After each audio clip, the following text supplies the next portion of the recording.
करवा दूं। सिविल सूत्रा भाई एचआर नाम से जो आईडी है वो हरिराम जी की है, और इन्होंने पिछली बार भी आईएएस इंटरव्यू दिया था। उससे पिछली बार भी नहीं, उससे पिछली बार नहीं, उससे पीछे दिया था उन्होंने, और इस बार इनका दोबारा इंटरव्यू कॉल हुआ है। खास करके इनके साथ में जो बढ़िया बात है वो ये है कि एक बार इनका सीसेट में पेपर रुका था, अदरवाइज ये प्रीलिम्स हर बार निकाल लेते हैं और मेंस निकालते हैं। तो आप एक एक करके जो क्वेश्चन आप मुझे पूछते थे वो सारे क्वेश्चन आप इनको पूछ सकते हैं। वो खास करके प्रीलिम्स के जो क्वेश्चन थे वो आप इनको पूछेंगे तो आपको अच्छे जवाब मिल जाएंगे। चलिए, मैंने ए चौधरी, किशु कृषु और जय राजपूताना हयात इनको अलाउ कर दिया है, वो स्टार्ट कर सकते हैं अपने क्वेश्चन।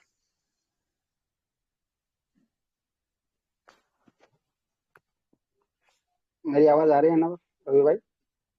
बिल्कुल बिल्कुल सर, आवाज आ रही है। ओके।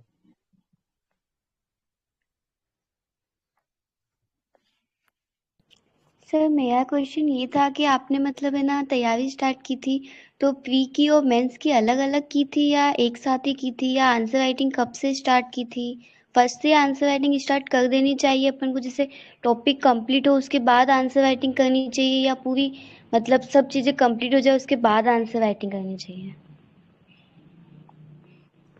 देखो, ये क्वेश्चन स्टार्ट का एक कॉमन रहता है, प्री और मेंस का। मेरे हिसाब से तैयारी है जो दोनों के साथ ही होनी चाहिए, अलग अलग कुछ नहीं होती है। क्योंकि यूपीएससी ने ऐसा कोई सिलेबस भी तो नहीं दे रखा ना, आप कैसे करोगे? अब प्रीलिम्स के आप बताओ, यूपीएससी ने कोई अलग से स्पेसिफिक सिलेबस दिया है कहीं पर? पूरा जी मेंस सर। का ही दे रखा है। और मेरा मानना है कि आपका मेंस जितना बेटर होगा ना, प्री उससे अपने आप ही और तैयार होता जाएगा। हाँ, प्रीलिम्स के लिए जैसे एग्जाम के पास जाते हो, 3-4 महीने बचते हैं ना, तब कुछ स्पेसिफिक चीजें कर सकते हो। जैसे जो टेस्ट सीरीज वगैरह है वो लगाते हो, पीवाईक्यू है उसको ज्यादा लगाना स्टार्ट कर देते हो, और मेंस की आंसर राइटिंग उस टाइम आप कम कर देते हो। इसके अलावा कोई अलग अलग ऐसी कोई तैयारी नहीं है। तरीका थोड़ा सा इसका अलग रहता है। कैसे? जो फैक्चुअल वगैरह चीजें है ना, तो वो जैसे आप हिस्ट्री पढ़ रहे हो, तो उसमें मेंस के आप पीवाईक्यू देखोगे, वो एनालिटिकल ज्यादा है। उसमें जैसे मॉडर्न हिस्ट्री है, उसमें ऐसे कहीं नहीं पूछा कि जो कोई भी है, ऐसे योग आंदोलन मान लो, या कोई भी इस प्रकार का मूवमेंट है या कोई और इवेंट है, तो उसकी डिटेल बताओ, ये बताओ, ऐसा कहीं नहीं पूछा। वहां पर आपसे जैसे एनालिटिकल वो अप्रोच की डिमांड करता है यूपीएससी। लेकिन प्रीलिम्स के लिए आपको बताइए, डायरेक्ट वो पूछता है कि किस टाइम क्या क्या हुआ, जो कुछ जो अपने लीडर्स है उनके नाम पूछ लिए, या इवेंट के है। तो वो अप्रोच आपका अलग अलग हो सकता है दोनों को पढ़ने का, लेकिन चीज एक ही रहेगी। आप प्रीलिम्स फोकस्ड जैसे कर रहे हो, तो उस टाइम आप जैसे वो कंटेंट में जो रखने वाली चीजें हैं, फैक्चुअल चीजें हैं, उस पर ज्यादा फोकस करो। और मेंस का अप्रोच है, यानी कि आपको यदि टॉपिक पढ़ने के बाद आपको जो पीवाईक्यू मेंस का लगाना है, यदि तो वो एनालिटिकल अप्रोच थोड़ा सा वहाँ अपना सकते हो। तो तैयारी दोनों की मेरे हिसाब से साथ ही रहनी चाहिए। अच्छा, ओके सर। और आंसर राइटिंग कब से स्टार्ट करनी चाहिए? मतलब आंसर टॉपिक हो राइटिंग, जाए उसके। हाँ। हाँ मैंने इसका जैसे कि अपने बताया, एक वीडियो में भी मैंने बताया है, यूट्यूब पे आप देख सकते हो। तो इसमें आप ऐसे कर सकते हो, पहले आपको एक बार तो इस टॉपिक की अंडरस्टैंडिंग होनी चाहिए। ये नहीं कि आप सीधा फर्स्ट टाइम पढ़ा और उसमें लिखने लग गए। तो यूपीएससी का कोई भी एक आंसर होता है ना, वो ये नहीं कि आप उस टॉपिक को पढ़ते ही लिख लोगे। वो एक बहुत जो है आपकी क्या बोलते हैं उसको, इंटरडिसिप्लिनरी अप्रोच। यानी हर सब्जेक्ट की जो एक बेसिक नॉलेज होता है, तब जाके वो कंप्लीट आंसर बनता है। तो एक बार सिलेबस की आपको जो है बेसिक अंडरस्टैंडिंग तो होनी चाहिए, वरना बहुत सूखा रहेगा आंसर। एक बार आपने पूरा सिलेबस फटाफट पढ़ लिया, उसके बाद आप टॉपिक स्पेसिफिक पढ़ते हो, यानी इकोनॉमिक जैसे कोई टॉपिक पढ़ते हो, तो उसके फिर मेंस के पीवाईक्यू देखो आप तो आगे से टॉपिक पढ़ा, उसके बाद पीवाईक्यू देख लो या अलग से लिख लो। तो एक तो वो थीम समझ में आ जाएगी, इस टॉपिक से किस टाइप की यूपीएससी मेंस में पूछती है। उसके बाद आप पीवाईक्यू लिखो, उसे अपने हिसाब से मेंस के कुछ भी लिख लो। मेरे हिसाब से स्टार्ट में आपको पीवाईक्यू लिखनी चाहिए, किसी कोचिंग वगैरह से बचना चाहिए। तो एक बार बेसिक अंडरस्टैंडिंग होनी चाहिए इसके लिए। जी सर, ओके। वैसे आपके मीडियम तो हिंदी था, और ऑप्शनल क्या था सर आपके? मेरा हिंदी लिटरेचर है। हिंदी लिटरेचर के बारे में कुछ बता दो ना मुझे। बहुत ज़्यादा कन्फ्यूज़न है मुझे। हिंदी के बारे में, हिंदी लिटरेचर और पीएसआईआर के बारे में बहुत ज़्यादा कन्फ्यूज़न है, दोनों में कन्फ्यूज़न है, कौन सी लूँ कौन सी नहीं लूँ। तो थोड़े हिंदी लिटरेचर के बेनिफिट और चैलेंजेस क्या क्या है वो बता दो, कौन कौन सी चीज़ें पढ़नी चाहिए हिंदी लिटरेचर में। बिल्कुल, आपका ये अच्छा क्वेश्चन है कि जो हिंदी लिटरेचर के, तो पहले तो है इसकी पॉजिटिव चीजें। जी। जैसे हिंदी मीडियम में आपको पता है कि अदर सब्जेक्ट्स में थोड़ा सा रिस्क रहता है। ऐसे जी। सब्जेक्ट है जैसे आपने पीएसआईआर का बताया, जी। तो ये ऐसा सब्जेक्ट आपको अगर हिंदी मीडियम में आपको ये 280 290 भी दिला सकता है। और हो हम्म। सकता है आपके अगले साल आपने उससे बेटर किया हो, लेकिन फिर भी आपके 200 220 250 भी रख सकता है। जैसे मेरे हम्म। एक दोस्त थे, उनके 2022 में उनका सिलेक्शन हुआ था। पीएसआईआर उनका ऑप्शनल था, 280 आए थे। फिर अगले साल उनके 230 से 240 से रह गए, उसके बाद उनका सिलेक्शन भी नहीं हुआ। तो ये पीएसआर में ये रिस्क है, लेकिन हिंदी लिटरेचर की एक अच्छी बात है कि आपने यदि इसकी एक बार बेसिक स्टडी कर ली, नोट्स वगैरह बना लिए, आंसर राइटिंग में ठीक ठाक हो गई आपकी, इतना नीचे स्कोर नहीं गिरेगा। हाँ, 2024 का जो पेपर था हिंदी लिटरेचर का, वो थोड़ा अलग था। अभी तक के पूरे पेपर से दो जो इसका ऑप्शनल फर्स्ट पेपर था, वो थोड़ा यूनिक था वो, 2023 के प्रीलिम्स की तरह। उस वजह से बहुत लोगों के इसमें मार्क्स गिरे थे। कि नॉर्मली इसका एवरेज रहता है, आपने थोड़ी भी ठीक ठाक स्टडी कर रखी है ऑप्शनल की, तो आपके मान के जो 240 से 250 एवरेज आ जाते हैं, और उसमें जी हाँ। इंटरव्यू कॉल हो जाता है। और उसके बाद आप यदि जितने आप उस पर इनोवेशन कर सको अपनी तरफ से, वो आपको फिर 260 से 270 की तरफ ले जाएगा। और इसमें चैलेंज देखो ये है कि इसका सोर्सेज जो है वो सबके पास सेम ही है। मुझे लगता है जितने भी हिंदी मीडियम के स्टूडेंट है, जो हिंदी ऑप्शनल वाले, वो 90 80 मतलब कि 80 से 90% जो स्टूडेंट है वो एक ही वो सोर्सेज रखते हैं। विकास जी सर। डिस्ट्रिक्ट, बिल्कुल जी। डिस्ट्रिक्ट नोट्स है। तो वो फिर हाँ। चैलेंज आ जाता है कि आप एवरेज करते हो यार, आप बहुत अच्छा भी करते हो ना सेम उसी कंटेंट को रट करके, तो वो नंबर का हम्म। फिर ज्यादा फर्क नहीं पड़ता है। मेरे खुद के और मेरे दोस्तों के मैंने देखे हैं, उस चीज का फिर उतना नहीं रहता, आप सुधार कितने भी करते जाओ। यदि आप इनोवेशन करते हो इन नोट्स के अलावा, अपने आप से खुद से मेहनत करते हो, जैसे नेट से कुछ चीजें ऐड कर ली, या करंट का उसमें स्कोप कम रहता है, लेकिन फिर भी आपने अपने इनोवेटिव अप्रोच से ऐसा कुछ ऐड कर लिया उसमें, तो फिर जी। चांस है 270 80 तक। हम्म। और हाँ, इसके लिए कोई बुक्स पढ़नी चाहिए या दृष्टि के जो नोट्स है हैंड रिटन वही वाले नहीं इनफ है पढ़ने के क्लासेस? लिए तो हाँ, नहीं इनफ है, वो इनफ है, वो ज्यादा ही है। लगभग पेपर 90% पेपर आपका वहीं से मिल जाता है। अच्छा, बाहर कंटेंट से तो भी वही कोई रहता है। पेपर करने की नीड नहीं है ना? नहीं नहीं नहीं, आप जो नोट्स है उसका जो पीवाईक्यू के साथ पढ़ो उनको। नोट्स भी मेरे हिसाब से आपको उनका लगभग 60 70% ही पढ़ना है, पूरे रखने की जरूरत नहीं है। आप हम्म। हर टॉपिक के साथ उसके पीवाईक्यू देखोगे, तो उसमें भी आपको थीम पता चल जाएगी कि यूपीएससी किस हिसाब से पूछ रहा है। हम्म। कुछ नोट्स तो ऐसे ऐड करके उन्होंने सर ने जैसे कभी पूछा ही नहीं है आपसे क्वेश्चन, सिर्फ एक प्रोबेबिलिटी के आधार पे ऐड करके कि बाई चांस कभी आ जाए, तो उसको आप छोड़ सकते हो, एक सिंगल रीडिंग कर सकते हो। और जो कुछ क्वेश्चन ऐसे हैं जो आप यूपीएससी को जो ट्रेंड पकड़ के आप पहले ही ऐसे ये असेसमेंट कर सकते हो कि इस बार तो आएगा ही आएगा ये, और वो लगभग आता भी है, तो उनको आप एकदम अच्छे से रट के आप कर सकते हो। एज इट इज आपको वहां जाकर के 3 या 4 पेज में आपको छापना है वो।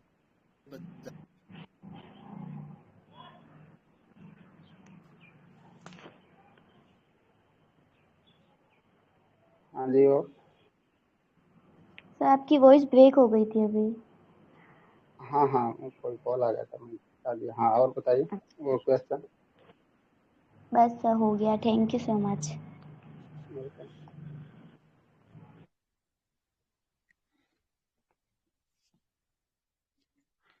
हेलो। हेलो। जी सर, मेरा प्रीलिम से पूछना है कि इतना पढ़ रहे हैं लेकिन क्वेश्चन लास्ट में आके जब एग्जाम देने जाते हैं तो हो ही नहीं पाते। मतलब इतना नेगेटिव में चले जाते हैं और ऑप्शंस में आके बहुत कंफ्यूज हो जाते हैं। तो प्रीलिम्स में ऐसा क्या करें कि प्रीलिम्स रुके नहीं? 2 बार दे दिया मैंने लेकिन मेरा अभी हुआ नहीं, मार्क्स कम ही रह जाते हैं। आपका टाइम कितना हो गया 39 साल के? सर मैंने फर्स्ट अटेम्प्ट तो देखने के लिए ही दिया था, मेरा कोर्स भी नहीं हुआ था, मैंने जब भी दे दिया था। मुझे 2 साल हो गए अभी लेकिन। तो आप फर्स्ट टेस्ट सीरीज वगैरह। हम्म। नहीं सर, टेस्ट सीरीज वगैरह तो ज्वाइन नहीं की, घर से ही मतलब खुद प्रैक्टिस की।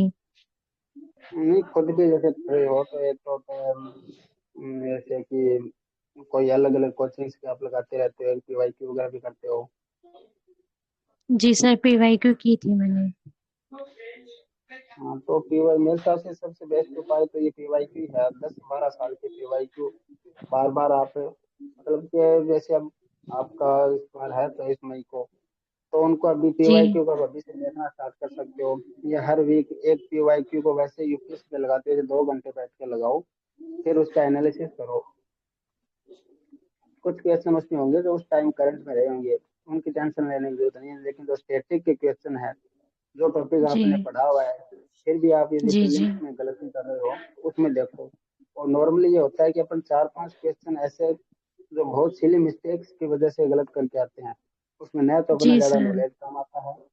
हाँ, बस अवेयरनेस थोड़ी सी वहां पर हम जल्दबाजी में या तो कर देते हैं, या ओवर और कॉन्फिडेंस में कुछ ऐसे। और सर एक इशू ये आता है कि मतलब इतना पढ़ लेते हैं, एक सब्जेक्ट कंप्लीट होता है, दूसरे सब्जेक्ट पे जाते हैं तो वो पूरा होने को आता है, तो फिर पहले वाला ऐसा लगता है कि वो सारा भूल गए, फिर उसमें टाइम तो फिर उसमें टाइम ऐसा लगता है कि एक्स्ट्रा दिया जा रहा है। तो सर ये कैसे चीज पूरी हो? ये तो देखो लास्ट तक क्या आपका चलता ही रहेगा, इसका वैसे तो कोई वो ऐसे नहीं है। ये माइंड की भी अपनी एक कैपेसिटी है। तो आप जैसे दूसरी चीज मैथ्स में भी होता ही रहता है। रवि जी को भी इस चीज का तो एक्सपीरियंस है, वो बता सकते तो हैं। मतलब सर या ये चीज कॉमन है, मतलब सबके साथ होती है ये चीज? वो तो कॉमन, वही तो माइंड की कैपेसिटी है ना। अब यूपीएससी का जी सिलेबस जी इतना बड़ा है। आप एक चीज जी बताओ मुझे कि हर चीज याद रह जी जाती, तो आप जो टॉपर भी है वो भी बोलता है कि मुझे लक्ष्मीकांत स्पेक्ट्रम में 10-10 12 बार रिवाइज करनी पड़ रही है। और तो जी और सर। जो आप एग्जाम हॉल के बाहर देखोगे, जो सिलेक्ट होते हैं उनको भी उस एग्जाम देते टाइम उनको देखो आप। यदि उनको सब चीजें याद होती तो जस्ट एग्जाम स्टार्ट होने से 10 मिनट पहले तक वो नोट्स लेकर के वो क्यों लगे रहते। इसका मतलब भूल तो सभी रहे हैं ना वो।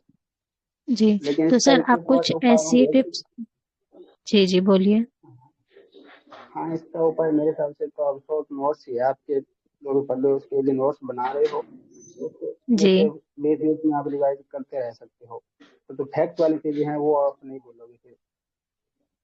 Okay sir. और सर जैसे आपका प्रीलिम्स कभी नहीं रुका, तो सर आपके उसमें कुछ टिप्स वगैरह होंगे, वो बता दीजिए कि हाँ हमें ये चीज़ भी फॉलो करनी चाहिए, इन चीज़ों पे ध्यान रखना चाहिए, कि हाँ हमें किन किन चीज़ों पे ध्यान रखना चाहिए। देखो प्रीलिम्स के लिए तो ऐसा मेन चीज स्टैटिक आपका एकदम बढ़िया उसकी अंडरस्टैंडिंग होनी चाहिए उसकी। स्टैटिक के प्लस उसमें है आपका पीवाईक्यू, यानी कि प्रीलिम्स से जो टॉपिक बार बार यूपीएससी पूछ रहा है ना, उसमें मिस्टेक्स नहीं करनी है। जी कोई सर। टेस्ट और सीरीज सर वगैरह भी ऐसा। यानी कि जी सर। और सर ऐसे जो होता है पीवाईक्यू कर लेते हैं, उनके फिर आंसर ना ऐसा होता है रट जाते हैं, तो फिर और कुछ पढ़ने को नहीं, तो वो डायरेक्ट लग जाते हैं, तो ये इशू भी आता है बार नहीं बार। नहीं, हाँ यही तो दिक्कत होती है, मैं समझ रहा हूँ। ये पीवाईक्यू आप लोग इस चीज को ही तो समझते नहीं है ना। उनको लगता है कि पीवाईक्यू तो एक बार पढ़ दिया, हमें आंसर पता चल गया, फिर क्या करना। यू पीवाईक्यू इसलिए नहीं लगाने होते हैं कि उसका आप आंसर पढ़ के फिर वैसे करो। आपको उसमें ट्रेंड समझना है। बहुत सारी यूपीएससी ऐसे क्वेश्चन पूछती है जिसका आपको यदि पता रहता है ना, याद रहता है उसका आंसर, और बेटर आपको उसको कर सकते हो। उसमें ऐसा ट्रेंड होता है यूपीएससी वजह से 4 ऑप्शन देती है ना। जी और मैं आपको एक एग्जांपल बताता हूँ। जैसे आर्ट एंड कल्चर सब्जेक्ट है ना, जी तो इसका प्रीलिम्स में आप एक ट्रेंड देखना यूपीएससी का। ज्यादातर किससे पूछती है? एंशियंट हिस्ट्री का आर्ट एंड कल्चर है ना, उसमें जी यूपीएससी का एक फेवरेट टॉपिक है जैन प्लस बुद्ध। जी ओके, तो अब जी आप सर। देखो आपने ट्रेंड यदि आपने पकड़ रखा है ना, तो यूपीएससी ने कभी ऐसा कोई क्वेश्चन पूछा जिसमें जैसे कोई टर्म दे दी, कोई भी टर्म है, जैसे जी यूपीएससी 2020 में एक क्वेश्चन पूछा था 2021 में, पारमिता क्या है। ठीक है, जी जी तो आपने यदि ट्रेंड पकड़ रखा है ना, तो इसमें आप ऑप्शन में जाओगे ना, उसमें एक ऑप्शन आपको मिलेगा जो बुद्ध धर्म के बारे में, जबकि और 3 ऑप्शन वो अलग अलग है, जैसे गुप्त का हो गया, ऐसे इस हिसाब से। लेकिन एक ऑप्शन उसमें जी बुद्ध के बारे में है। तो वहां पर आपको एक रिस्क लेना ही होता है। यूपीएससी ये नहीं कि प्रॉपर आंसर आते हैं सबको, तो आपको तुक्के जी लगाने होते हैं।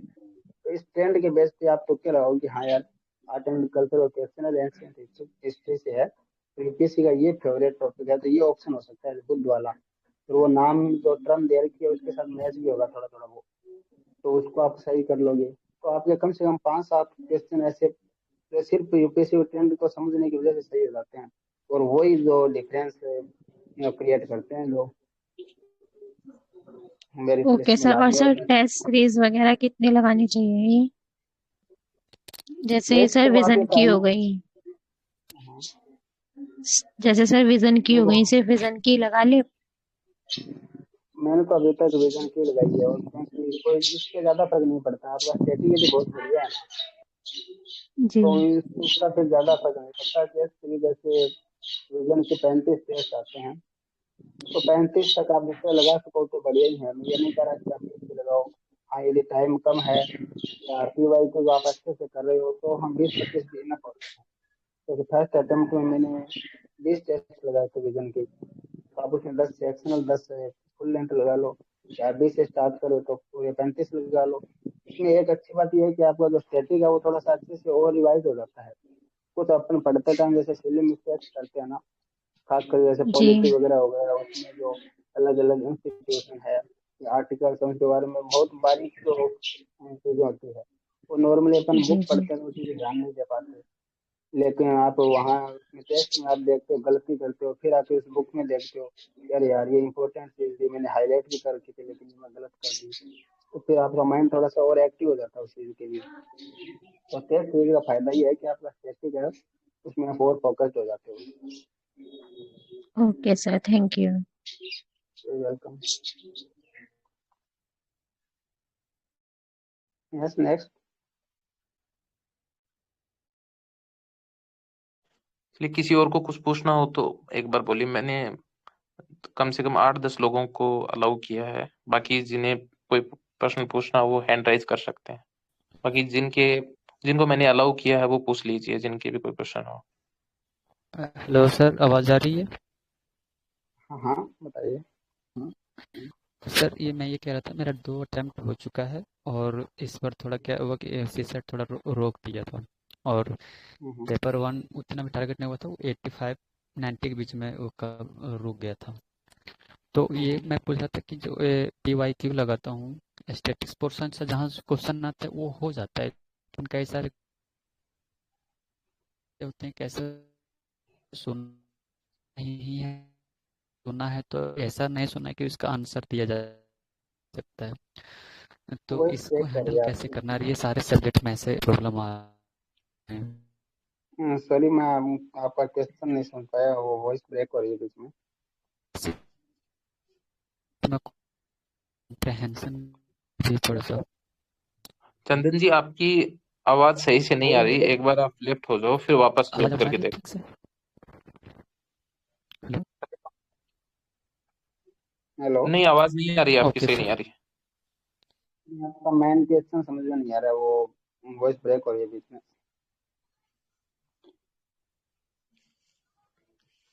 चलिए, किसी और को कोई क्वेश्चन पूछना हो पूछ लीजिए।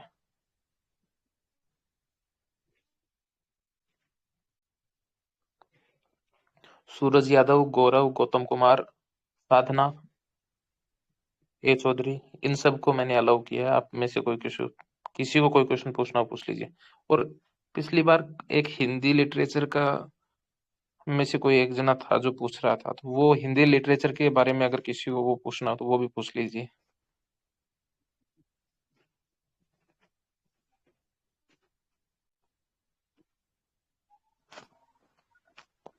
हेलो।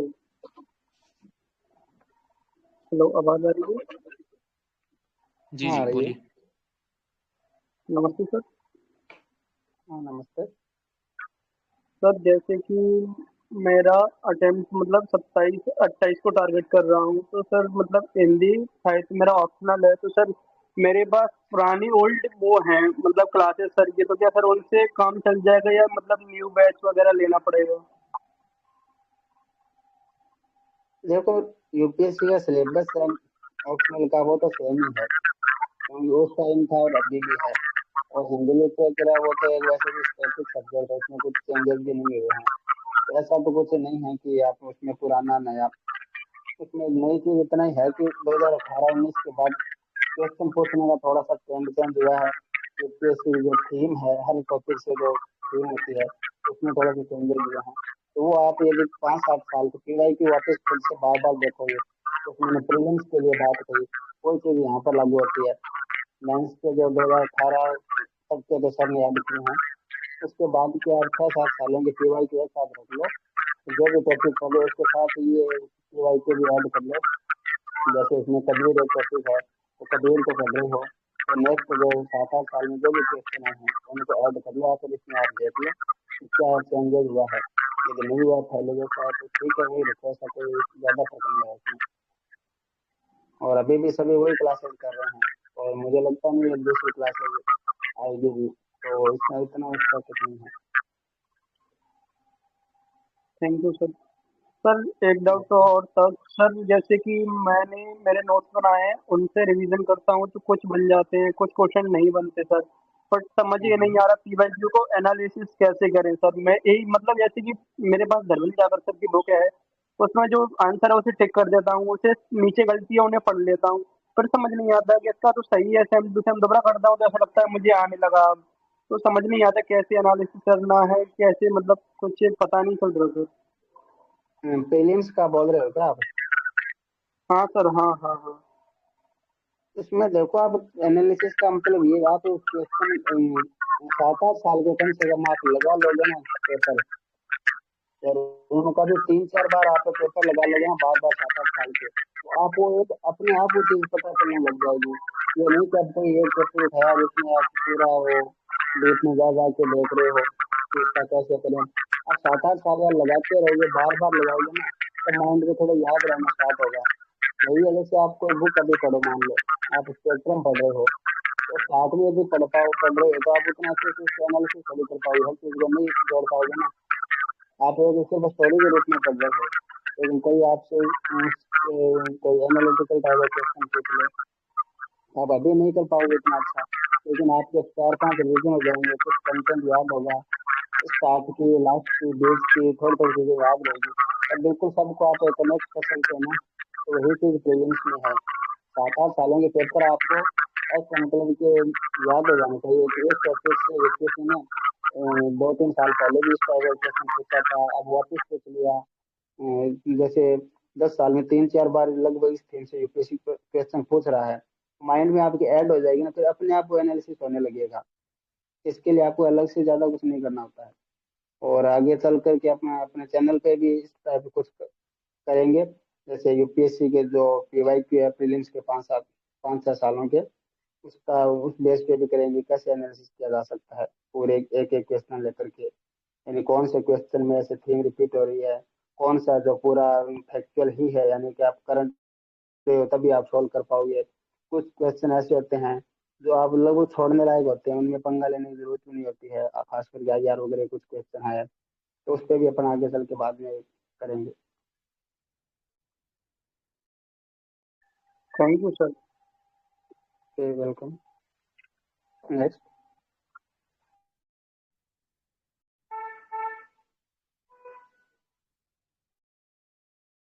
Hello sir. हेलो हाँ हेलो, हाँ हाँ बोलिए।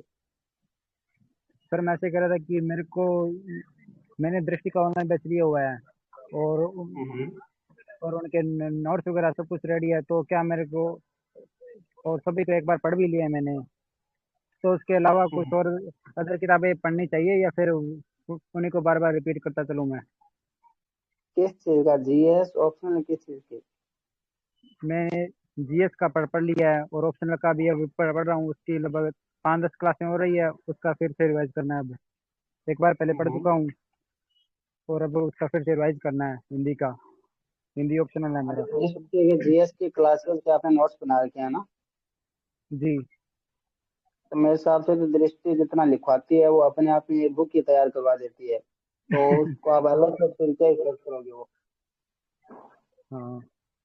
हाँ, यदि उसको आपने ठीक से किया है, क्लासेस को नोट्स यदि अपने हाथों से बनाया आपने, यानी कि कुछ वो एक उसके साथ आपकी वो अंडरस्टैंडिंग भी जुड़ी हुई है, तो आप कोशिश तो करो जी। नोट्स रिवाइज करने की। मतलब मुझे नहीं लगता उसमें दृष्टि को छोड़ती है।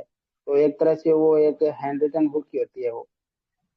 हम्म, हाँ, तो ज्यादा उसमें भटकने की जरूरत नहीं है। जो टॉपिक को कवर हो चुका है उसके लिए फिर उसी को अब वो रखो, उस पर बिलीव करो अपने कंटेंट पे बस। ठीक है। और सर हिंदी हाँ। लिटरेचर के लिए कुछ जैसे जैसे अपने ये जो क्वेश्चन लिखते हैं ना, तो उसमें वो पता नहीं चलता है कि हाँ भी कुछ कुछ यानी कि याद आता है और कुछ कुछ याद नहीं आता है उसमें क्वेश्चन लिखते हैं तब। याद तो वही है भाई, इसका रिवीजन और प्रैक्टिस, दो ही ऑप्शन है इसका, तीसरा तो कोई सोर्स है नहीं। आप जितनी प्रैक्टिस करोगे, सेम समस्या में 3 4 बार चौथा मेरा भी मैथ्स था, लेकिन सेम प्रॉब्लम जो मेरे भी आती है, बहुत सारी चीजें नहीं याद आती उस टाइम। वो जनरल चीजें होती है लेकिन वो लिखते टाइम भूल जाते हैं, क्योंकि माइंड पे इतना सारा प्रेशर होता है, टाइम का प्रेशर है, फिर आपको उसी टाइम वो, ये तो है नहीं बना बनाया आंसर होता नहीं है, तो क्वेश्चन के अकॉर्डिंग हाँ। अपने वो कंटेंट को वो एडजस्ट भी करना पड़ता है। तो माइंड एक साथ इतना वर्क करता है तो ऑब्वियसली वो चीजें भूलेगा ही। उसके लिए आप रिवीजन करो और हाथ से लिखो। तो मेरा मानना है कि मेंस के लिए, जैसे प्रीलिम्स के लिए, आपको जो जो चीजें है ना, कंटेंट है, वो आपको दिमाग को याद करवानी होती है। लेकिन मेंस के लिए आपको हर चीज हाथ को याद होनी चाहिए, यानी कि दिमाग को ज्यादा सोचना ही ना पड़े, सीधा हाथ चलता रहे, रुके नहीं। हाथ को याद करने का एक तरीका, आप लिखो, जितना लिखोगे वो अपने आप ही फिर चीजें आने लग जाएगी कॉपी पे। और सर मैं मेरे को वैसे 2027 में देना है अटेम्प्ट, तो यानी कि अभी मेरी एज हाँ, नहीं है बहुत अभी। बहुत टाइम है फिर तो।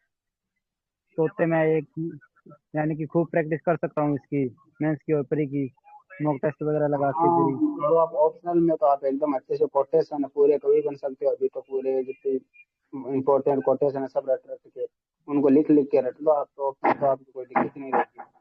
और हिंदी का तो हाँ एक उनको। अच्छी बात यही है, कोटेशन आपने रट लिया, फिर आंसर कैसे घुमा सकते हो आप। हाँ उनको कोटेशन है वो तो मैंने सारी लिखी हुई है। अब उसको याद ही करना है अब उनको, यानी कि एक अलग उनको नोटबुक आप में ऐसे, वो लिख लिया है सभी को। हाँ, वो उनको करते हो वापस। ठीक है सर, ये पूछना था। Thank you. नेक्स्ट। हेलो, नमस्ते सर। नमस्ते सर। हाँ, सर नमस्ते। हमको जैसे क्वेश्चन है, क्या जो बुक जो पढ़ने के लिए पीटी में, जैसे मेंस में हम पढ़ते हैं तो बुक हमको बहुत सपोर्ट है, लेकिन पीटी के लिए कितना बुक पढ़ना चाहिए या कितना यूजुअल होता है, फैक्ट ही पढ़ें या पूरा समरी पढ़ें? यही थोड़ा बुक के रिलेटिव में थोड़ा हमको प्रॉब्लम है। देखो यार, बुक तो प्रीलिम्स और मेंस की वजह से अलग अलग तो कुछ है नहीं। जो सब्जेक्ट प्रीलिम्स में लगता है और वही मेंस में भी लगता है। हाँ, मेंस के लिए जैसे कुछ जो सब्जेक्ट और टॉपिक्स है वो बढ़ जाते हैं, तो उसके लिए आप शॉर्ट नोट्स वगैरह अलग से ले सकते हो, जैसे इंटरनल सिक्योरिटी वगैरह है। लेकिन जो दोनों में कॉमन है, जो आपकी लक्ष्मी पॉलिटी के लिए जैसे लक्ष्मीकांत है, हिस्ट्री के लिए मॉडर्न मॉडर्न हिस्ट्री के लिए जैसे स्पेक्ट्रम वगैरह है, ये तो सेम ही रहेगी आपकी। तो मैं कोशिश तो करो आप इनको पूरी पढ़ो स्टार्ट से ही, क्योंकि यूपीएससी के जो ट्रेंड होता है वो पूछने का एनालिटिकली होता है, ये नहीं कि आप कहीं से कुछ भी उठाया और सीधा रटा रटा पूछ लिया। तो उस चीज को आप बढ़िया अंडरस्टैंडिंग हो सके आपकी, तो उसके लिए आप पूरी बुक ही पढ़ो, तो वो ज्यादा सही रहेगा। हाँ, बुक पढ़ने के बाद तो आप वही उसके थोड़ा नोट्स। कन्फ्यूजन रहता है बुक के रिलेटिव में। Thank you sir. Okay okay. नम- हेलो। हेलो, नमस्ते। हाँ, नमस्ते। जी सर, नमस्ते। हाँ हाँ, बोलिए। सर, मेरा दो अटेम्प्ट हो चुका है और मैं इस बार पेपर 1 तो क्वालिफाई कर ही लिया था, 85 से 90 के बीच में था, और सीसेट रुक गया था मेरा इस बार, मतलब नहीं हुआ, इसमें कम हो गया था। तो प्रॉब्लम ये है पेपर वन में कि अब बहुत सारे स्टैटिक्स पोर्शन है, जैसे मनी एंड बैंकिंग है, तो वहाँ से जो स्टैटिक्स पोर्शन है वहाँ से क्वेश्चन बन जाते हैं, लेकिन कई सारे ऐसे प्रश्न भी आते हैं कि उलझा उलझा से रहता है, उसको हैंडल कैसे करना है। बहुत सारे प्रश्न ऐसे लगता है कि मैंने सुना भी नहीं है, और सुना है तो इसके बारे में पर्याप्त जानकारी नहीं है, तो उसको हैंडल कैसे करना है। और बुक मैंने पढ़ ली है, नोट्स मैंने पढ़ लिए, तो उससे लगता है कि ये क्वेश्चन इधर मतलब जो पूछ रहा है इसमें तो बताया ही नहीं गया है, तो उन सब चीज़ों को हैंडल कैसे करें। और ये लगभग सारे सब्जेक्ट में ऐसे प्रॉब्लम क्रिएट कर रहे हैं, तो इससे थोड़ा निपटान कैसे पाया जाए, इसका कुछ सूत्र हो तो। हम्म। देखो अब इसमें एक तो ये है कि यूपीएससी का प्रीलिम्स में जो आपके क्वेश्चन होते हैं ना, तो आपने कितना भी आप अच्छे से पढ़ लो, लेकिन एग्जैक्ट जो क्वेश्चन है वो तो आपको 30 से ज्यादा मान लो 40 हो जाएंगे।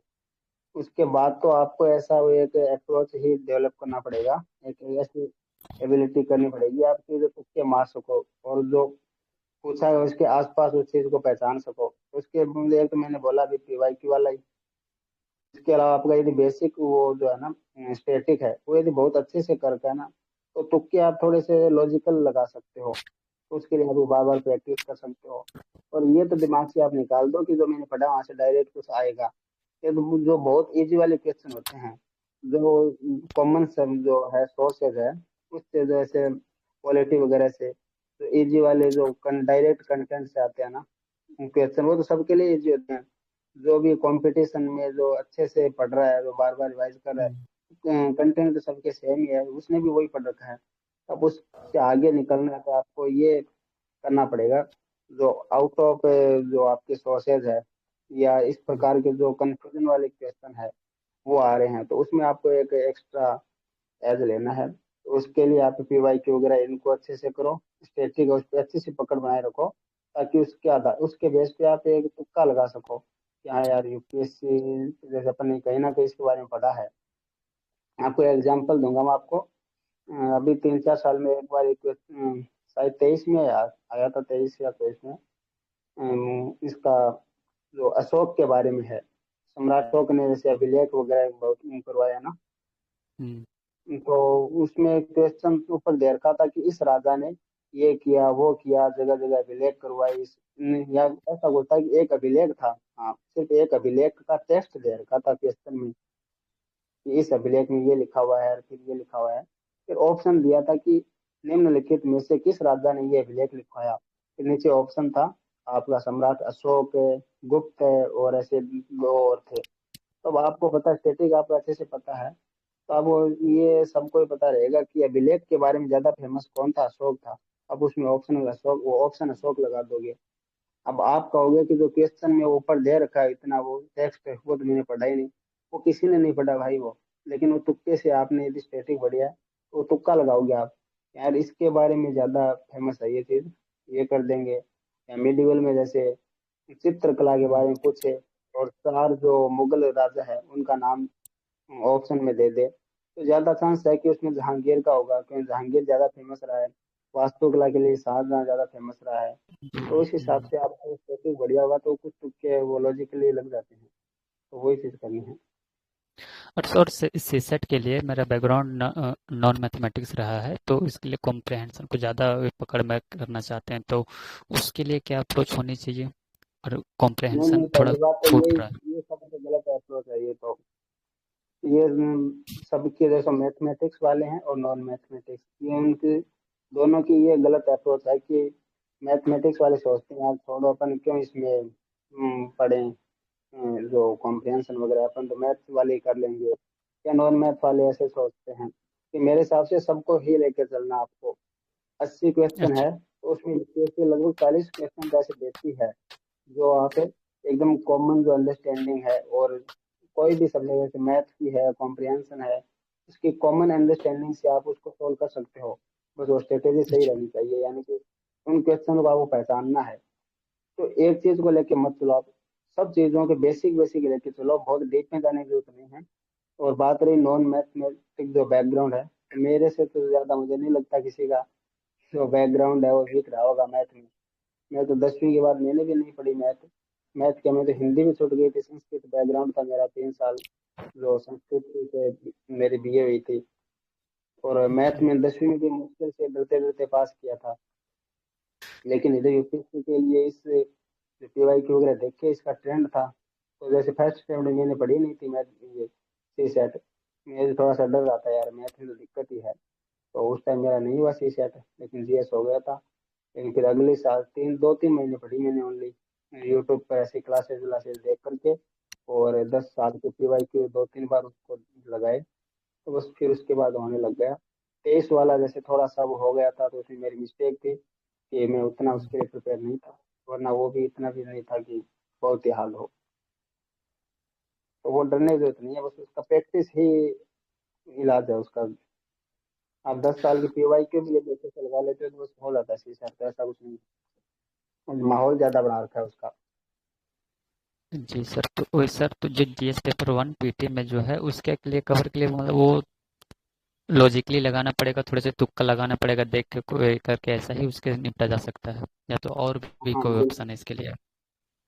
वो ये एक तो आपका स्टैटिक अच्छा होगा तो जो क्वेश्चन डायरेक्ट जो आ रहे हैं ना सोर्स से, वो सर तो वो आपको सब तो गलती बन करनी जाते नहीं हैं। होगी। हाँ हाँ हाँ, बस वो तो वो सब बन बन जाते जाते हैं, हैं, तो लेकिन वो कभी सब कभी बनता है ना। बस तो हाँ, उसके अलावा जो है आप तुक्के लगाने वाली वो आपको एबिलिटी है, वो आपको डेवलप करनी पड़ेगी फिर। वो पीवाई के वगैरह से बार बार टेस्ट वगैरह लगाने से उनसे ही होगी वो, और स्टैटिक बढ़िया होगा तो उसके आसपास आप लगा लोगे आप। उसकी निपटान एकमात्र प्रैक्टिस ही बताया जा रहा है। बिल्कुल सही। बिल्कुल। हाँ जी, कोई धन्यवाद सर। अल्टरनेटिव नहीं। ओके। थैंक यू सर, धन्यवाद, प्रणाम। वेलकम। नमस्कार सर। नमस्कार। बहुत बहुत बधाई सर आपको कि आपका इंटरव्यू कॉल हुआ फिर से। Thank sir you. मेरा 2 क्वेश्चन था प्रीलिम्स को लेकर कि कितने क्वेश्चन अटेम्प्ट करने चाहिए ये पेपर फर्स्ट में और सेकंड में, और दूसरा उसके ऑप्शन में जो होता है कि पहला सही दूसरा गलत, व्याख्या करने के लिए इस समय ट्रेंड दे दिया है, उस संबंधित कुछ जानकारियां दे देते तो बेहतर रहता। देखो, क्वेश्चन अटेंड करने की बात रही तो जीएस फर्स्ट में तो मेरे हिसाब से आजकल जो यूपीएससी का ट्रेंड है उसमें आप सेफ हो, आप 80 से 90 के बीच में। उससे कम में तो आप, इससे पहले जैसे था यूपीएससी का, क्योंकि वो फैक्चुअल वगैरह ज्यादा होता था, तो आप उसमें श्योर रहते थे थोड़े बहुत कि हाँ यार ये मेरा इतने मैंने किए, मैं जैसे 70 मैंने किया तो इनमें से 50 तो सही हो ही जाएंगे, 45 हो जाएंगे। आजकल थोड़ा सा ट्रेंड चेंज हो गया है, जैसे आपने अभी बताया जिस टाइप के क्वेश्चन है, व्याख्या दे देता है केवल एक सही केवल दो सही उस टाइप में, तो अब उसमें कोई भी श्योर नहीं हो सकता है।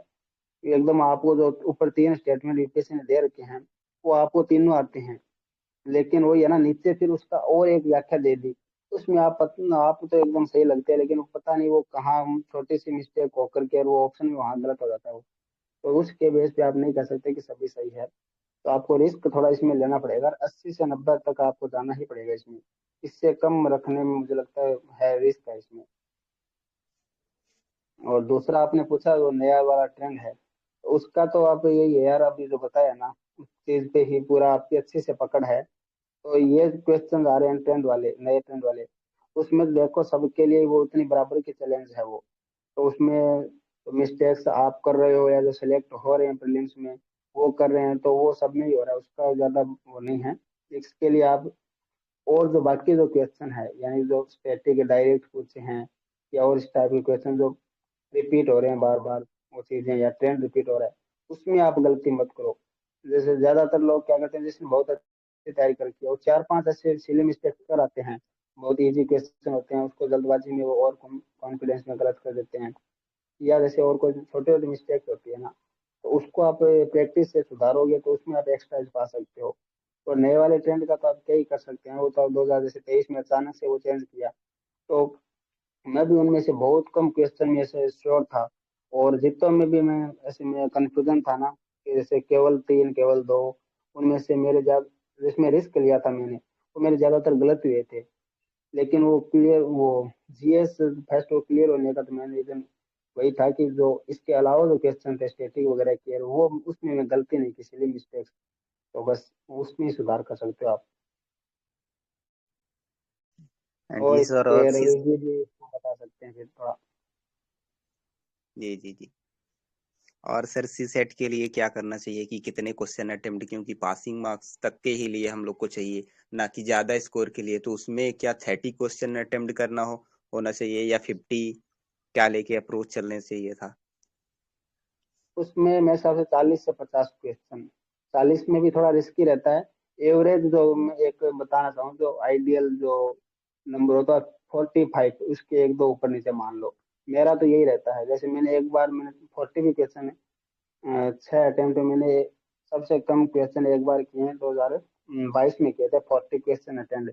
उसमें मेरे 5 से 6 क्वेश्चन गलत हुए थे और सही थे। इससे कम अगर 30 का तो कोई चांस ही नहीं है। आप 30 क्वेश्चन आप करके आ रहे हो और आपको लग रहा है एकदम सही है, फिर भी लगभग चांस है कि आप बाहर हो ही जाओगे। क्योंकि कितने भी आप सही हो, यूपीएससी की जो कॉम्प्रिहेंशन है उसमें कोई यूपीएससी खुद नहीं कह सकता इसका यही आंसर है, वो बस लास्ट में मान लेता है।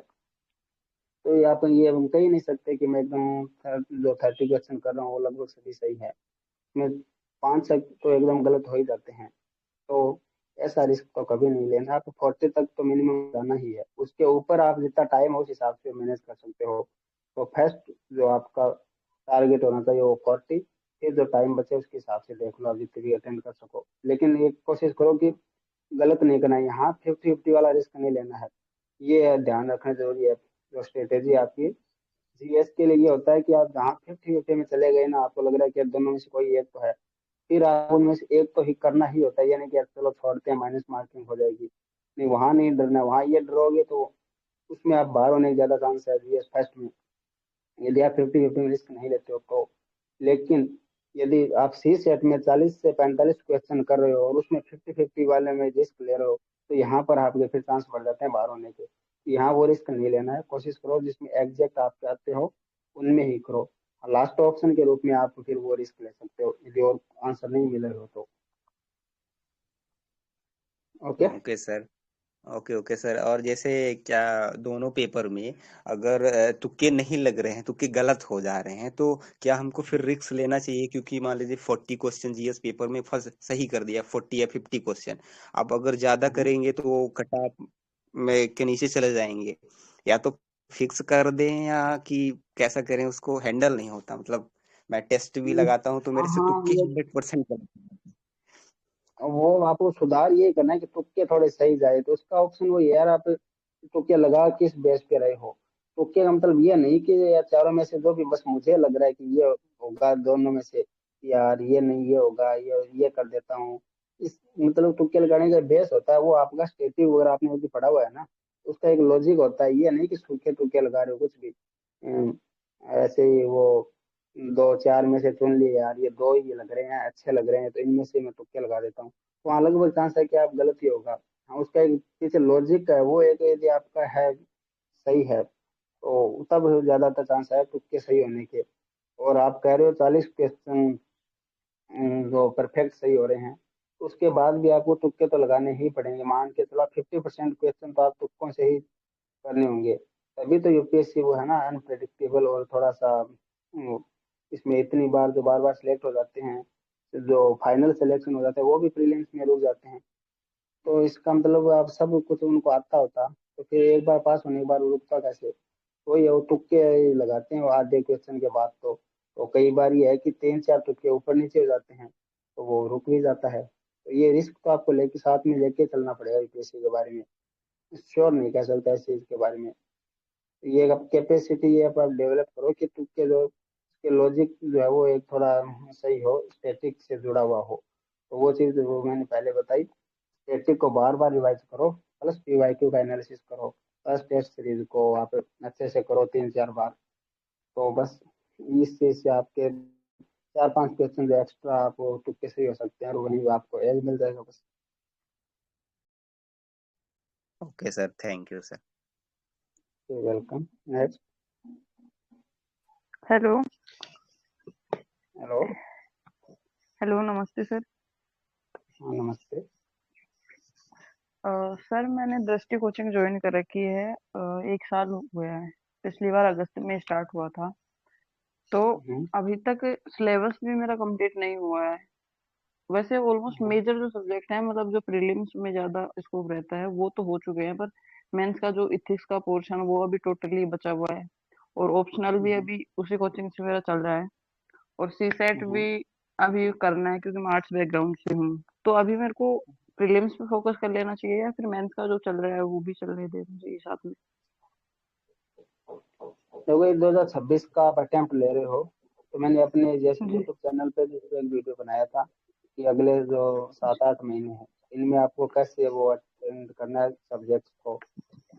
तो मैं उसको जी रिपीट कर देता हूँ। जैसे फरवरी तक तो आप मेंस पे फोकस ही रहो, क्योंकि अभी से प्रीलिम्स जी पे जी लग जाओगे फिर आपको मेंस की तैयारी नहीं है तो फिर प्रीलिम्स निकाल के क्या करोगे, वो एक अटेम्प्ट खराब करना ही होगा। मैंने तो ये सब गलतियां जी की है, जैसे कोई बताने वाला नहीं था उस टाइम, तो मेरा भी यही था कि यार पहले प्रीलिम्स कर लेते हैं, घर से निकलते हैं, फिर जो मेन अड्डा है यूपीएससी का दिल्ली वहां जाते हैं, फिर आगे देखेंगे। उस चक्कर में प्रीलिम्स ही फोकस्ड रहा, तो उसका फिर नतीजा होता है कि आप एक साइकिल में फंस जाते हो। इससे अच्छा आप जी एक प्रीलिम्स नहीं भी निकले, लेकिन तैयारी आप जो है वो पूरी एक साथ करके चलो, यानी कि प्रीलिम्स से पहले आप मेंस की करो। जो सब्जेक्ट जितने भी होंगे कम से कम 1-2 बार उनकी रीडिंग होने जानी चाहिए, ऑप्शनल आपका तैयार होना चाहिए। पहले ये था कि जी 3-3.5 महीने मिलते थे आपको ऑप्शनल के, सॉरी प्रीलिम्स और मेंस के, तो उस टाइम जो ऑप्शनल पेज चेंज करके वो 3 महीने में अच्छे से कर लेते थे। आजकल तो टाइम ही नहीं है। 15 दिन जैसे रिजल्ट आता है, उसके बाद 2 महीने बचते हैं, उसमें आपको पता ही नहीं चलता वो कब निकल जाते हैं। तो नया तो आप एक पेज भी पढ़ने का टाइम नहीं मिलता, सब कुछ पहले ही थोड़ा जी बहुत तैयार करना ही होगा आपको। तो मेरे ख्याल से फरवरी तक आपको ये करना चाहिए, इस पे फोकस मेंस पे, और उसके बाद जी पूरी तरह हाँ आप शिफ्ट हो सकते हो प्रीलिम्स की तरफ। और और सर सीसेट के बारे में, क्योंकि मैं आर्ट्स बैकग्राउंड से हूँ, काफी ज्यादा दिक्कत है मुझे सीसेट में, उसके हाँ लिए। दिक्कत कुछ नहीं है आर्ट्स वालों के, मेरे हिसाब से यदि सही से आप करते हो तो आर्ट्स वालों को एक फायदा भी होता है इसमें। यूपीएससी का जो तरीका होता है ना क्वेश्चन पूछने का, उसमें जी 2023 का जो पेपर है उसको मैं एक वो अपवाद मानता हूँ। उसके अलावा तो मैंने देखा है कि जो आप मैथ बैकग्राउंड के हैं तो आप वो ट्रिक्स वगैरह वो जो फॉर्मूले वगैरह है उनको उतनी आदत पड़ चुकी होती है, तो फिर वहाँ जो एकदम कॉमन सेंस से निकलने वाला क्वेश्चन होता है ना, उसमें भी वो जैसे जी क्वेश्चन पढ़ते ही सीधा फॉर्मूले पे जाएंगे, टाइम वेस्ट हो जाएगा, कई बार उससे निकलता भी नहीं आंसर। फिर तो आप आर्ट्स वाले हैं तो आपको वो चीजें इतनी आती नहीं है, तो एकदम आप जो अपने गांव में देसी तरीके से जो जोड़ घटाव करते हैं या जो एकदम अपना खुद का तरीका होता है उसको करने का, उस बेस पे करते हैं, जी कॉमन सेंस से उसको पढ़ते हैं, तो उसका आंसर पढ़ते ही आ जाता है। तो कुछ क्वेश्चन ऐसे होते हैं जी जिसमें अपने को आर्ट्स बैकग्राउंड जो बेनिफिट भी मिलता है, तो उसके जी लिए जी आप 2-3 महीने अच्छे से प्रैक्टिस करो, कम से कम दो लास्ट के जो अप्रैल और मई 2 महीने है ना, तो डेली 2 घंटे फिक्स रखो आप प्रीलिम्स के लिए। मुझे नहीं लगता फिर अभी जो ट्रेंड है उसमें आपको तो इसमें सी सेट छूटेगा। सर 2 महीने में और 10 कवर साल हो की सकता है पीवाईक्यू, सीसेट? मैंने तो देखो पहली बार किया था 2 महीने ही किया था ओनली, उसके बाद मैंने 1 महीना, हमेशा 1 महीना ही देता हूँ। हाँ 2023 में जैसे कि वो अचानक पेपर आ गया, तो अगली बार थोड़ा सा डर तो बैठ ही जाता है एक बार रुकने के बाद। तो फिर जी 24 में मैंने हाँ मार्च में स्टार्ट कर दिया था, लेकिन वो वापस इतना इजी पेपर आया तो मुझे अफसोस हुआ क्यों इतना टाइम लगा, उसके बाद 1 महीने में रिविजन से भी वो ठीक ठाक हो जाता। अच्छा अच्छा हाँ, तो जो सही एक जो ट्रेंड चला रहा है यूपीएससी सी सेट का वही ट्रेंड रहता है। तब तो मेरे साथ 2-2.5 महीने भी आप यदि रेगुलर 2 घंटे देते हो, 1.5 से 2 घंटे, तो इनफ है। लेकिन यूपीएससी के 10 साल की जी पीवाईक्यू उसमें आपकी ऐड होनी चाहिए, खास करके लास्ट जी जो जी मंथ होता है उसमें आप वो 10 साल की पीवाईक्यू को आप 2-3 बार देख लो, उनको करो, कॉम्प्रहेंशन वगैरह करो। उसमें भी यूपीएससी कॉम्प्रहेंशन के जो आंसर होते हैं ना उनमें यूपीएससी थीम रहती है, वो भी आप बार बार करोगे तब दिखेगी। जैसे कुछ एक पूरा ऊपर कॉम्प्रहेंशन दिया, नीचे ऑप्शन ऐसे दे रहा है यूपीएससी, तो ऑप्शंस जी में आपको एक वो खुद आपको समझ आएगी कि उसमें भी एक रिपीटेशन होता है थीम की। जी हाँ तो सर आपके अकॉर्डिंग मेरे को 26 वाला अटेम्प्ट स्किप कर देना चाहिए? मतलब जैसा मेरा सिलेबस कंप्लीट नहीं हुआ है, अभी मेंस का यदि बचा हुआ है सिलेबस कंप्लीट काफी नहीं हुआ तो पोर्शन। मेरे हिसाब से फिर वो अटेम्प्ट खराब करना ही होगा। वो चीजें पहले होती थी कि यार दे लेते हैं अटेम्प्ट, एक एक्सपीरियंस तो होगा, लेकिन बस एक्सपीरियंस सर इसी एक्सपीरियंस में चक्कर, आपको पता ये नहीं चलता एक्सपीरियंस कि के कब। चक्कर से ही है। एक्सपीरियंस तो स्टार्ट में लगता है कि यार अभी तो पूरे अटेम्प्ट पढ़े हैं, पहला ही अटेम्प्ट एक्सपीरियंस कर लेते हैं, फिर वो अगर यदि प्रीलिम्स हो जाता है ना फिर ज्यादा नुकसान होता है, ऐसे साइकिल में उलझ जाते हो। तो क्या आप 3-4 अटेम्प्ट तक एक्सपीरियंस करते रह जाते हो, फिर पीछे मुड़ के देखते हैं पता चलता है यार बहुत आगे आ गए अपन तो। मतलब कितने अटेम्प्ट का हो जी जाना चाहिए था। हाँ सर, ये हाँ बात वो भी एक सही है आपकी। हाँ प्रेशर अपना जो होता है ना, नंबर होता है अटेम्प्ट का, उसका एक अलग ही प्रेशर होने लगता है। फिर ये बताते हुए लोगों को तो भी यार मेरे पास है 500 है, तुमसे लगने लगता है यार हम तो दूसरी कैटेगरी में आ गए अब तो इससे जी स्टार्ट सर। पहले से आप प्रिपेयर होके फिर इसमें जाओ। Okay okay sir. और सर वो करंट अफेयर के लिए जो दृष्टि मतलब मैगजीन अवेलेबल करवाती है, मंथली आती है मैगजीन, और काफी क्या, ऑलमोस्ट सभी लोग बोलते हैं कि विजन की अच्छी रहती है। वो मैगजीन आती है, अब हम वो पढ़े या फिर वो, क्योंकि मैं झुंझुनू मतलब ऑनलाइन कोचिंग ले रखी है मैंने, राजस्थान से हूँ मैं, झुंझुनू जिले से। तो यहाँ पे न्यूज़पेपर भी मतलब यही नॉर्मल आता है, जैसे दैनिक भास्कर आ गया, राजस्थान पत्रिका आ गया, तो न्यूज़पेपर भी वैसा नहीं होता है अवेलेबल। नहीं तो प्रीलिम्स उसके के लिए लिए मैं देखो आजकल न्यूज़पेपर का समझ गया पर क्वेश्चन, प्रीलिम्स के लिए आजकल न्यूज़पेपर का उतना रोल है नहीं। हाँ मेंस के क्या लिए और सर, आपकी ओवरऑल। आवाज क्लियर नहीं आ रही, आवाज क्लियर नहीं आ रही हेलो है सर। हाँ हेलो हाँ बताएं। हाँ सर, अब आ रही है। अभी आ रही है। जी। हाँ, तो मैं कह रहा हूँ कि जैसे प्रीलिम्स के लिए न्यूज़पेपर का आजकल उतना बड़ा रोल नहीं रहा है। हाँ मेंस और इंटरव्यू इनके लिए जो अंडरस्टैंडिंग होती है उसमें आपको जी न्यूज़पेपर बहुत काम आता है। और जैसे स्टैटिक है उसको समझने में भी, इकोनॉमी जैसा सब्जेक्ट है, इकोनॉमी और पॉलिटिक्स, वो बहुत डायनेमिक जी। सब्जेक्ट है ना, तो उनमें आपकी इंटरेस्ट बना रहे और करंट से आप जुड़े रहो तो इसलिए न्यूज़पेपर काम के हैं। लेकिन जो आप सोचते हो कि न्यूज़पेपर से आप डायरेक्ट प्रीलिम्स का करंट कवर कर लोगे, वो उतना हो भी। और दूसरी बात है, आजकल जो हेलो जी जी, सुन रही हूँ सर। आवाज आ रही है ना। जी आ रही है आवाज। हाँ दूसरा जो आजकल मैगजीन है वो मेरे हिसाब से लगभग हर टॉपिक कवर कर लेती है। और वो भी कोई हवा में थोड़ी बनता है उसका कंटेंट, वो यहीं से तो उठाते हैं। जो पूरे आपके जितने भी इम्पोर्टेंट जो न्यूज़पेपर्स हैं, द हिंदू, एक्सप्रेस, भास्कर, सबको वो जी पढ़ते हैं। उनमें से यूपीएससी जो काम की चीजें हैं वो खुद मेहनत करके वो निकालते हैं, फिर वहां से पूरे टॉपिक को एक्यूमुलेट करते हैं, फिर उसके अलग अलग डायमेंशन के तहत उसको प्रीलिम्स और मेंस के हिसाब से बनाते हैं। तो उसको प्रेफर करने में फिर क्या दिक्कत होती है, मैंने तो वो कर ही रहे हैं। तो और सर मतलब दृष्टि और दृष्टि विजन की वाली भी बात है। पढ़ सकते हो। दृष्टि की थोड़ी ये दिक्कत है कि वो थोड़ी सी जो पीसीएस है और उनको भी साथ लेके चलती है, वो सबको समेट लेना चाहती है वो। उस चक्कर में फिर आप वो थोड़ा डाइवर्ट हो जाते हो। विजन का हाँ आजकल सर। थोड़ा सा विजन का। हम्म। हाँ तो ज्यादा दोनों में से एक चुनना हो तो फिर विजन का ही रहता है।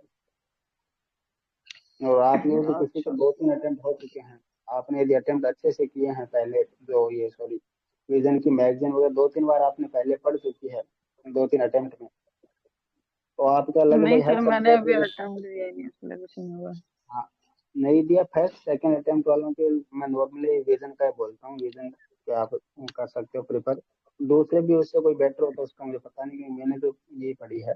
हाँ एक जिसका यदि 2-3 साल जैसे उसने प्रीलिम्स दिया है और करंट वगैरह अच्छे से कर सका है, तो अभी जो इसकी ओनली आई एस है पीडब्ल्यू, उसके भी जी। आती है उड़ान वाली जो सही कह रहे यार। करंट की होती है। 15 मिनट है। जी सर। दो बस दूर दे, बस दूर हाँ गिलास दे उसके पास, हाँ उनके पास रहा था यार, एक गिलास दे उनका।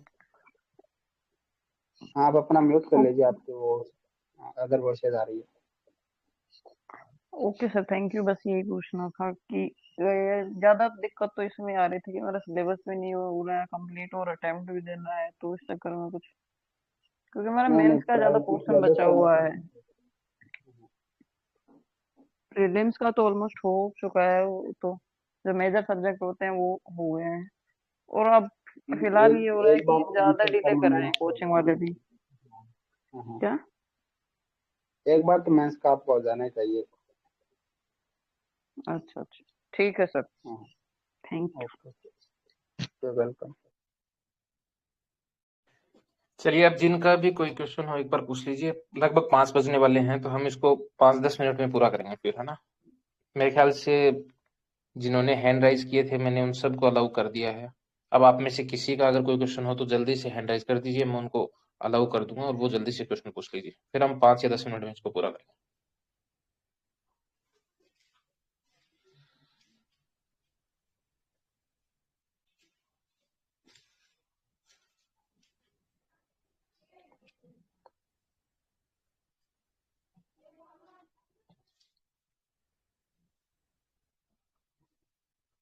आई थिंक किसी का कोई क्वेश्चन नहीं होगा, है ना? कोई ना, फिर यदि नहीं है तो फिर आप इसको अभी एंड कर सकते हो। जी बोलिए, एक क्वेश्चन इनका। हाँ जी मैंने अलाउ कर दिया आपको। हेलो हेलो हाँ हेलो, हाँ बोलिए। नमस्ते सर। हाँ नमस्ते। सर मेरा क्वेश्चन था पीवाईक्यू को लेकर कि अगर सिलेबस कंप्लीट हो गया है, ज़्यादा हाँ पोर्शन नहीं, तो सर पीवाईक्यू का क्या अप्रोच होना चाहिए, उसको कैसे करना चाहिए, इसको थोड़ा बता देते आप। मेंस या प्रीलिम्स? सर मेंस और पहले पीटी का बता देते आप। अच्छा, हाँ हाँ तो पेटे का तो मैंने हाँ बताया ना कि आप 10 साल एवरेज बता रहा हूँ ना, 2013 के बाद, क्योंकि यूपीएससी का ट्रेंड जो चेंज हुआ है इसलिए मैं बार बार वो 10 बोल रहा हूँ। आप चाहो तो पहले की भी उठा सकते हो, लेकिन जो मोटे तौर पे आप 10-12 साल जो लास्ट है वो पीवाईक्यू है। उनको आप पहले तो वैसे ही उसको अटेंड करो जैसे एग्जाम हॉल में करते हो। जैसे आपने 2014 का आपने प्रिंट करवाया कहीं से, जो आपकी पीवाईक्यू बुक जो आती है ना, जैसे धर्मेंद्र सर की भी है वो, उनको अब हाँ डायरेक्ट उन बुक्स का नहीं जाना है। पहले आपको जो यूपीएससी उसने अपना जो पेपर डाल रखा है ना पूरा, उस ओके पेपर को आप कहीं से प्रिंट करवाओ और उसको एकदम वो एग्जाम हॉल की तरह बैठ के उसको अपनी तरफ से अटेंड करो। उसको 2 घंटे में लगाने की कोशिश करो। उसके बाद आप जो आपकी वो पीवाईक्यू की जो बुक्स है, जैसे डीजे सर की है या कोई और हो, तो उसको उसके साथ फिर वो आप कर सकते हो, एनालिसिस करो। और यही ट्रेंड आप 2000 जैसे 25 तक के प्रीलिम्स है, हर पेपर के साथ ये करो। उसके बाद फिर आप देखते रहो अलग अलग कि वो कौन कौन सी रिपीट हो रही है, वो लिखते जाओ जो आपने अलग खुद से जो पेपर लगाया ना, तो उसमें आप वही क्वेश्चन के साथ आपने लिख दो कि आप कौन सी जैसे सिली मिस्टेक्स करी, वहीं पर लिख दो। या इस क्वेश्चन में मैंने ये पढ़ने में मिस्टेक कर दी जबकि मुझे आता तो था। दूसरा आप ये कर दो जहाँ पर कि हाँ यार, ये स्टैटिक जो मेरा है पोर्शन जो बुक है उसमें इसका आंसर तो है, लेकिन मैंने उसको यहाँ पे जो बुक में अच्छे से नहीं पढ़ा, लेकिन वहां पर मेरी मिस्टेक थी पढ़ने में, वो भी उस पर लिख दो। माइंड उस चीज को फिर क्या अगली बार आप पढ़ते हो तो अवेयर हो जाता है, फिर अपने आप वो खुद से सुधार करता है। आपको सिर्फ ये पहचानना है कि आप गलती कहाँ कर रहे हो। सुधार आपका माइंड में करो, अपने आप ही करता जाएगा वो, उसका आपको टेंशन नहीं लेनी है। पहले आप गलती पकड़ना स्टार्ट करो, तो वो आप वो क्वेश्चन अटेंड करोगे तो बार बार उसको देखोगे तो वो तो अपने आप सर होता जाएगा, आपको पता नहीं। Okay hello. हाँ सर। हाँ सर हाँ। मेरा यहाँ पे बीच में ये क्वेश्चन था कि अगर सपोज मेरा सिलेबस का कुछ ही पार्ट मतलब कुछ ही सब्जेक्ट हुआ है, तो उसके साथ हम्म। उसका पीवाईक्यू मतलब साथ ही करना चाहिए या एक बार पूरा सिलेबस कंप्लीट हो जाए उसके बाद करें हम।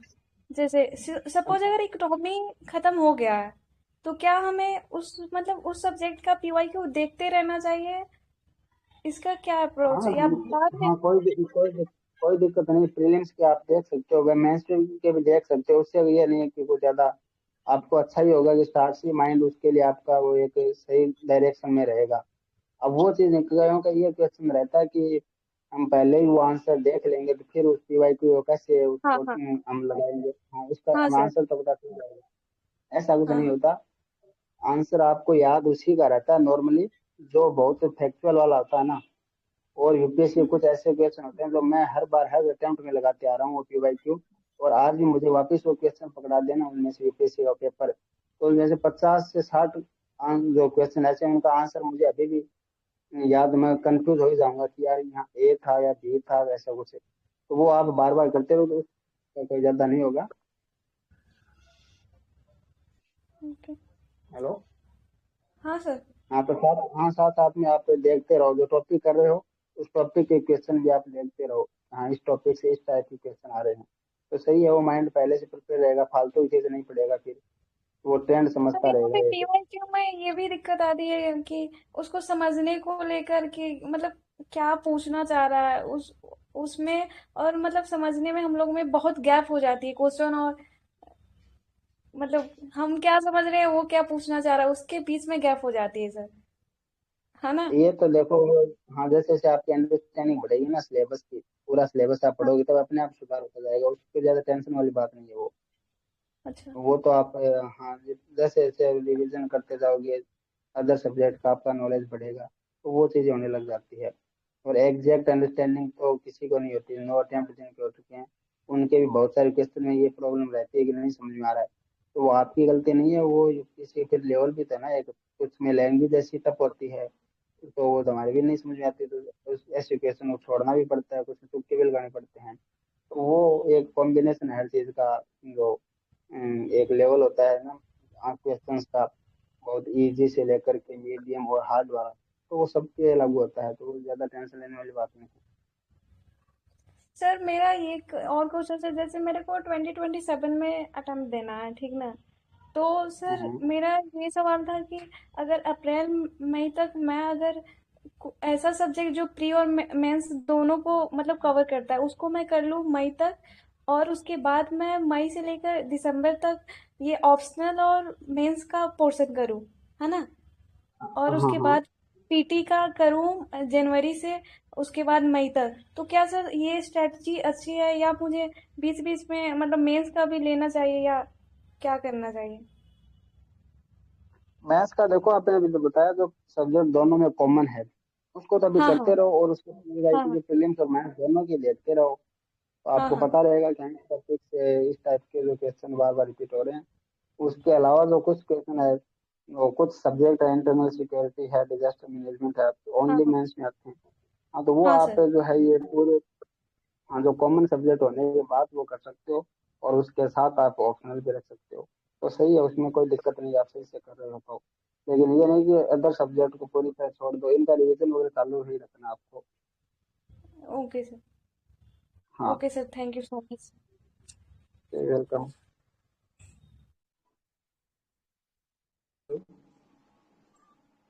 हेलो। हेलो। जी नमस्कार सर। हेलो।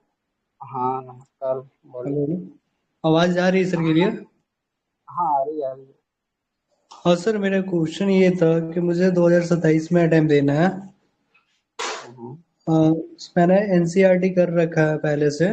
उसके बाद जीएस का मतलब सिलेबस एक सब्जेक्ट का अभी तक मेरा ज्योग्राफी का मैं भी कुछ दिनों में हो जाएगी, तो उसके लिए क्या मतलब स्ट्रेटजी रहनी चाहिए?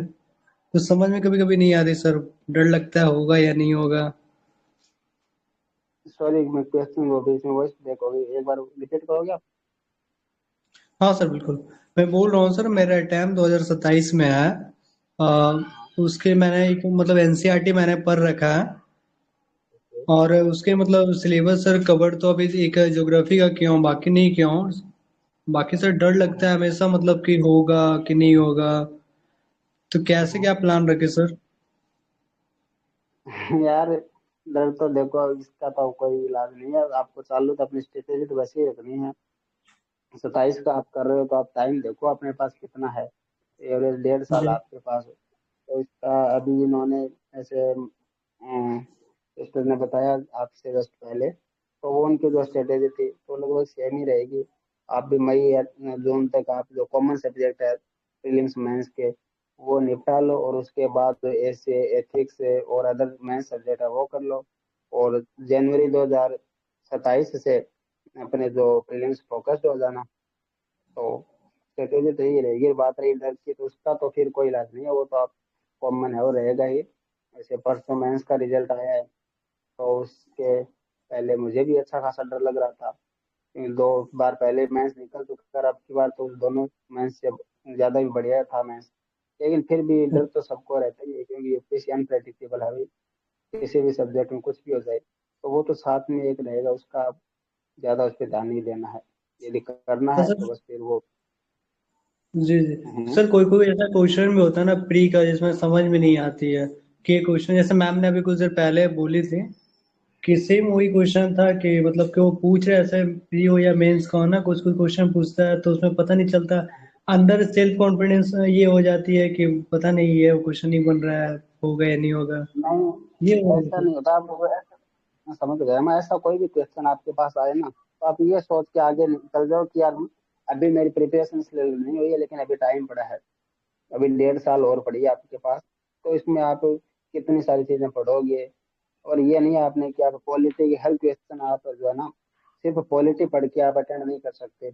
इसी प्रकार इकोनॉमी हो या पॉलिटी ये सब्जेक्ट है ना, तो इनके क्वेश्चन आप सिर्फ उस सब्जेक्ट को पढ़ के नहीं कर सकते। कुछ क्वेश्चन ऐसे होते हैं जो मल्टी डिसिप्लिनरी या जो बोलते हैं ना इंटर डिसिप्लिनरी या जो जी मल्टी डायमेंशनल अप्रोच, तो वो हर सब्जेक्ट की एक जो बेसिक अंडरस्टैंडिंग होगी उसके बाद बनेगा आपका।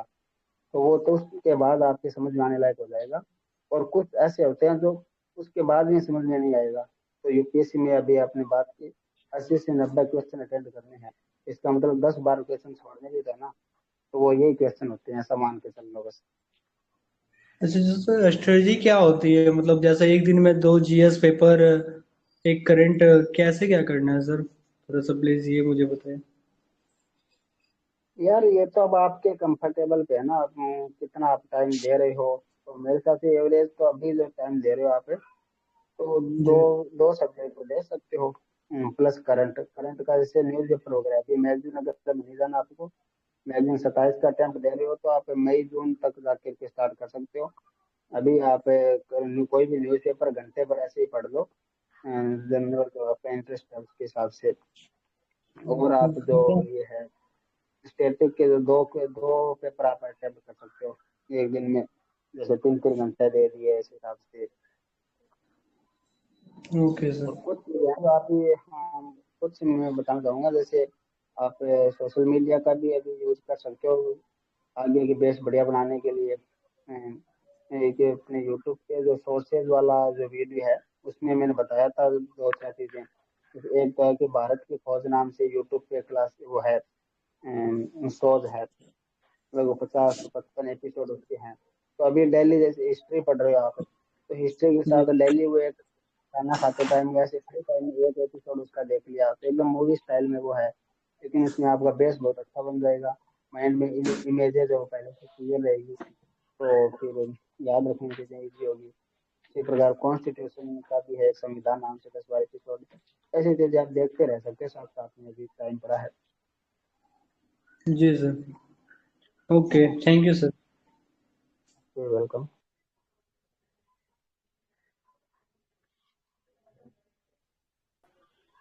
चलिए दोस्तों, हमने काफी देर बातें कर ली हैं और हेलो हेलो हम सर। फिर किसी और दिन ये विषय रख लेंगे, है ना। Hello sir. हाँ और जी हेलो प्रणाम सर।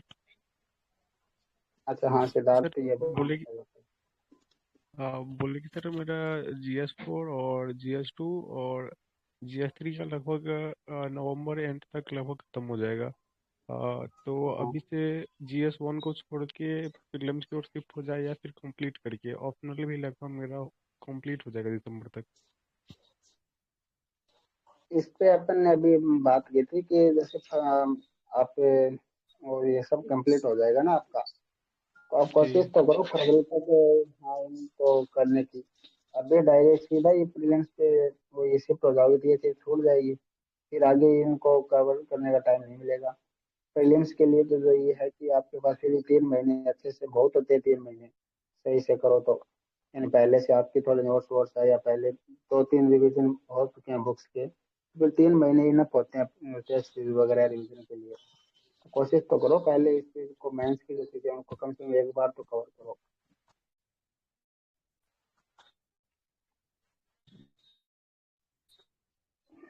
ओके। तो सर पहले मैं जो मेंस के पोर्शन है उसको कंप्लीट कर लूँ पहले।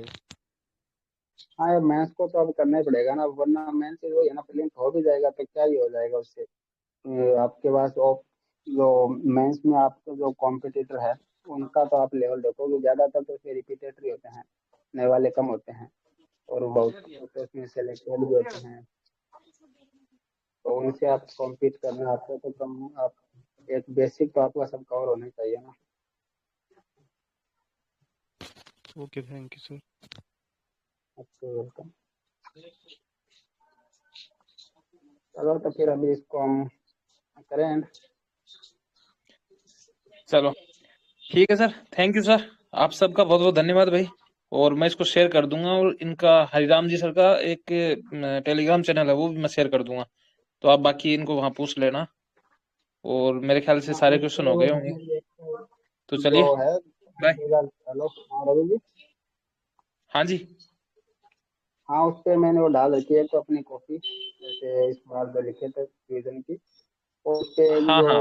NCDFA के जो हाँ नोट्स के हैं, उसमें तो आप कोई वो पूछ रहे थे नोट्स के बारे में, तो आप उसमें है कि शॉर्ट नोट्स यदि आपको बनाने हैं तो एज ए सैंपल उसमें मैंने डाला हुआ है, तो आप वो देख सकते हो।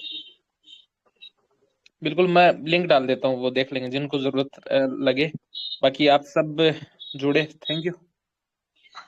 Okay, welcome and thank you.